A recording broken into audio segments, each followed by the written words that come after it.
Hey, it's Dave from the Camera Store. This is the Sony 2.8 G Master.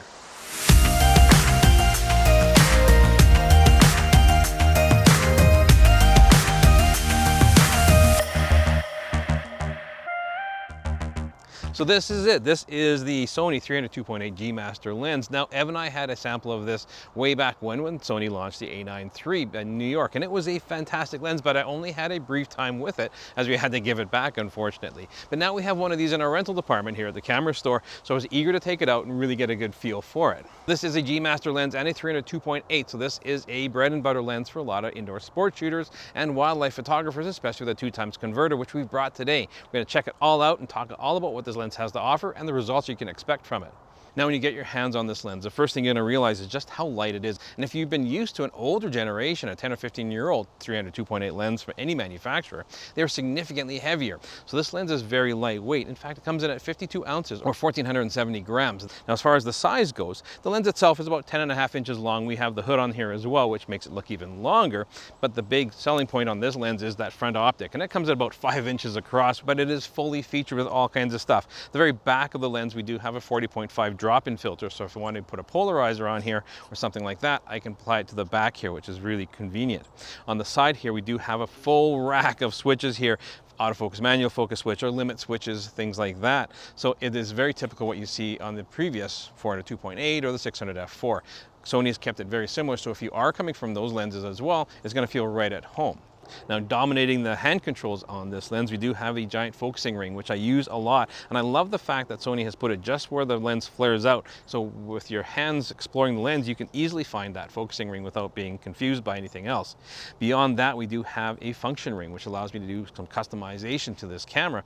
And the last part of the rubberized portion of this lens are 4 focus lock buttons. It allows me to focus and hold that focus with the push of a button and carry on that way. The hood itself is very good quality. It's a rubberized ring on the end here, so I don't really worry about putting it down on the lens first, on pavement or something like that, without worrying about scratching it or damaging it.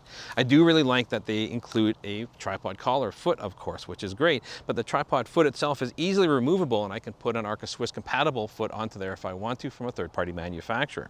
Overall, this is what I'd expect from a G Master lens, and Sony's done a very good job, and they really know what they're doing when it comes to designing a lens, and I find myself just at one with this lens when I'm working with it. Well, it's a good thing that this lens is weather shielded because it's starting to rain here.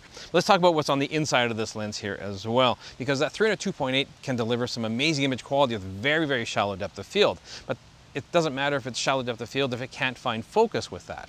And because of that, Sony has put in 2 XD linear motors there with high thrust efficiency. Now, it sounds dirty, but really what it means is that it pushes and pulls the lenses back and forth very quickly to acquire focus. And when you're using this lens and you're going from min to max or tracking some kind of action, it's impressive what this lens can do and how quickly it can acquire focus. Take a look at these samples here of our min to max test here, and you see just how quick this lens can acquire focus. Now, in the naming of this lens, it does say OSS, and that stands for Optical Stabilization System. And this lens performs really well that way, especially when you team it up with a body that's stabilized. I mean, I'm getting crazy low shutter speeds that I wouldn't really consider doing handheld without any kind of stabilization. There is a switch on the side of the lens here with mode 1, 2, and 3. Mode 1 is general stabilization, so if I move the camera up and down or left or right, the lens is going to do its best to try and keep everything centered. But let's say I'm panning for birds, for instance. If I want to shoot birds in flight, I don't want the lens to be fighting my own motion. So it controls the opposite direction of what I'm panning for stabilization. And mode 3 is one I don't fully understand. It's only stabilized at the moment of exposure. So you never actually see a stabilized image through the viewfinder until the actual moment of exposure. Maybe it's a battery saving thing. I'm not 100% sure. I never use that one. Typically, I leave these lenses on mode 1 and it works fantastic. Now, a big selling point to a 2.8 is the ability to blow out the background when you're shooting sports or action or some wildlife. And this lens doesn't disappoint. I mean, thanks to the 11-bladed circular aperture, it gives us a really creamy background blur. If you take a look at these examples here shot at the minimum focusing distance, which is just over 2 meters, which is very impressive for a lens like this, you can see that background is just obliterated. It's amazing that you can just isolate your subject matter so nicely.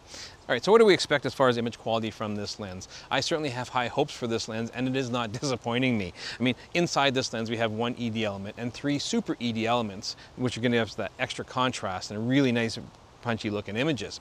But overall, this lens is incredibly sharp. That's the big factor to this. I have no problems with what this lens is able to produce as far as the sharpness goes. Now with this lens, the 302.8 might not be long enough for you, so it works very well with Sony's teleconverters. The 1.4 teleconverter is amazing, but I brought along the 2x converter, and the results I'm getting are very, very good. I mean, you do step up your aperture a little bit, it becomes a 600 5.6, but a very good 600 5.6 lens, because we have such premium glass and such good quality here, but it adds to the versatility of what this lens has to offer.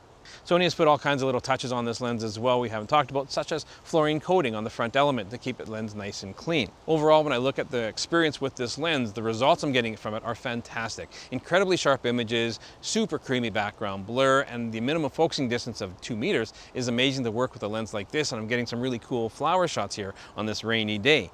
But when it comes to sports and action, this lens can certainly contribute to that because the focusing is so fast, and it really gives that next level of separation to your subject and the background.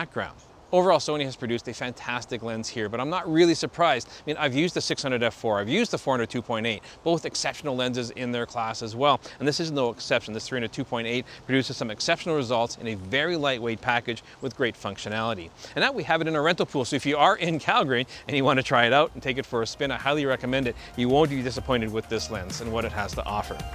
But I, of course, want to know what you guys think of this lens. Is it a great lens for sports and action? Is it too long for portraits like Drew thinks it is? Make sure you leave comments down below. Follow us both on Instagram, and please hit that notification bell. Subscribe. Dave at the Camera Store. We'll catch you again soon.